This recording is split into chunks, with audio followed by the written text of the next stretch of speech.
What's up, everyone? Tara Roberts here with FantasyPros, bringing you my top 10 waiver wire ads for Week 15. Now let's go ahead and dive right in. Number 10, Brock Purdy.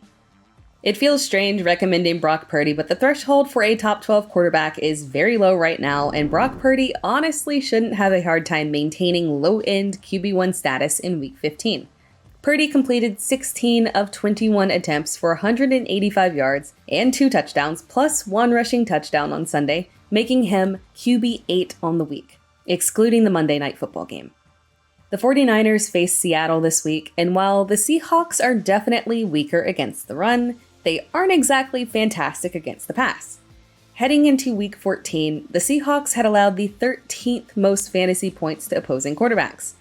After that, Purdy faces Washington and Las Vegas, 2 more quarterback-friendly matchups.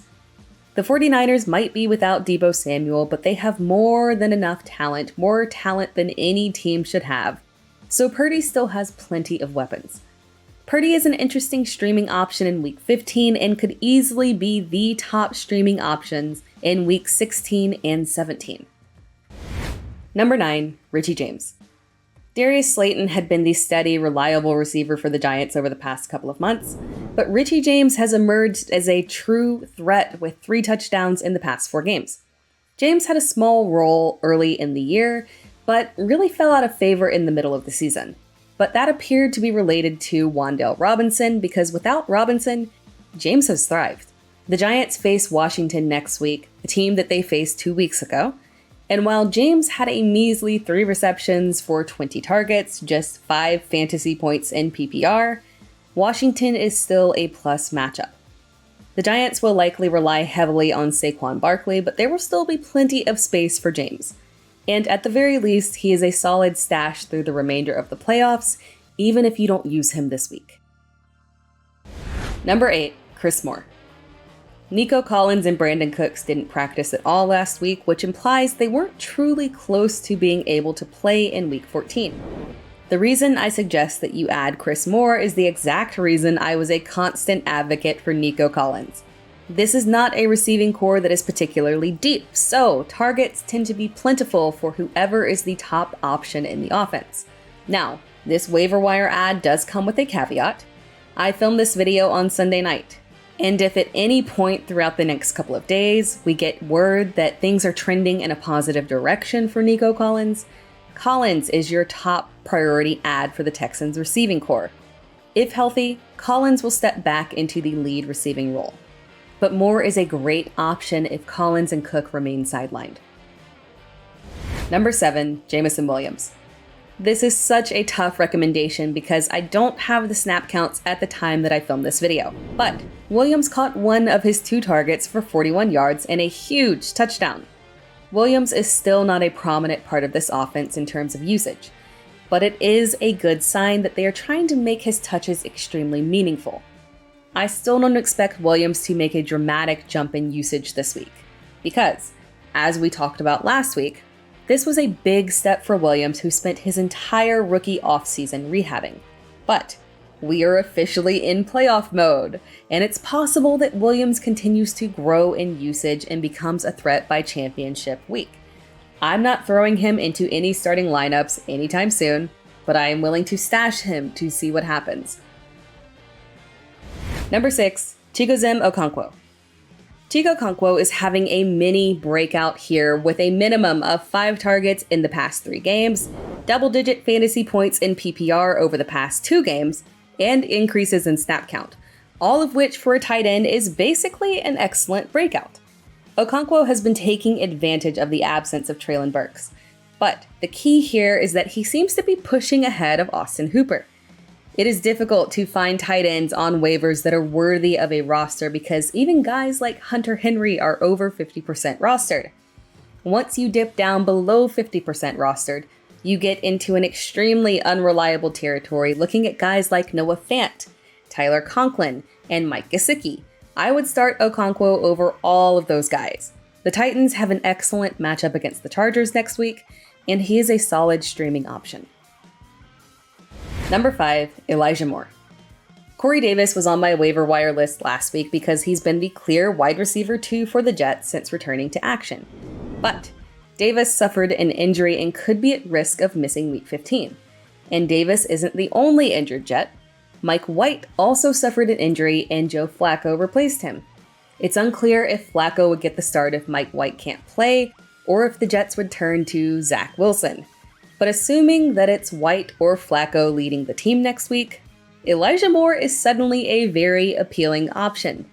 I wouldn't go all in on Moore because if Wilson is forced back into action, we have ample evidence that his presence means very little action for Elijah Moore. But Moore caught 6 of his 10 targets for 60 yards, a season high in receptions, targets, yardage, and fantasy points. The Jets face Detroit next week, and Moore could be a flex option. Number 4, DJ Chark. We talked about the potential growth in usage of Jameson Williams, but don't let that deter you from using DJ Chark. Williams is eventually going to gain target share within this offense, but until that time comes, Chark is a weekly flex option. Chark led the Lions receiving corps with 6 receptions on 7 targets for 94 yards and a touchdown. The Lions have a very difficult matchup next week with the New York Jets, but Jared Goff is on a roll with 2 straight games over 300 yards and a total of 7 touchdowns over the past 3 games. And if the rookie sensation Sauce Gardner focuses on Amon-Ra St. Brown, that should continue to open up opportunities for Chark. Number 3, Zay Jones. I like to keep this list at less than 50% rostered, but I do make exceptions when necessary, and I am making a couple of exceptions this week. Zay Jones is a must roster at only 51% rostered in Yahoo leagues. The Jags aren't an extreme high volume pass team, but they push enough volume that multiple receivers are worth a roster. Jones has double-digit targets in 3 of the last 4 games and had 8 receptions for 77 yards and a touchdown on Sunday. The Jags' upcoming schedule is ugly for receivers: Dallas, the New York Jets, and Houston. But these are all matchups where the defense would likely focus on shutting down Christian Kirk. And if Kirk is blanketed with the top coverage, Jones can continue his hot streak through the remainder of the season. Number 2, Chuba Hubbard. Chuba Hubbard had 14 carries for 74 yards and 1 touchdown plus 3 receptions for 25 yards on Sunday. Foreman had the edge in carries with 21, but Hubbard was more productive and his work in the pass game was a big bonus. This is the second game in a row where Foreman led the way in carries, but Hubbard was still a significant contributor. The road ahead is not the most running back friendly, but the Panthers don't want to be a pass-heavy team. They will continue to push volume on the ground, and Hubbard has an important role within this offense. Number 1, ZONOVAN Knight. This is the second exception that I am making this week. ZONOVAN Knight is 54% rostered in Yahoo leagues, but I feel obligated to include him because if he is on your waivers, you need to grab him right now. Michael Carter returned to action this week and that didn't matter at all. Knight is the RB1. Prior to this week, I speculated that Knight just profiles more as the early down back and could slide into a Breece Hall-light role, while Michael Carter retains his original role, more focused on receiving. But this is definitely not a light role. Knight had 17 carries for 71 yards and 1 touchdown plus 2 receptions for 6 yards. It would be nice to see a higher target share for him, but Buffalo is a difficult matchup, so this was an excellent outing for Knight. He should retain this role rest of season.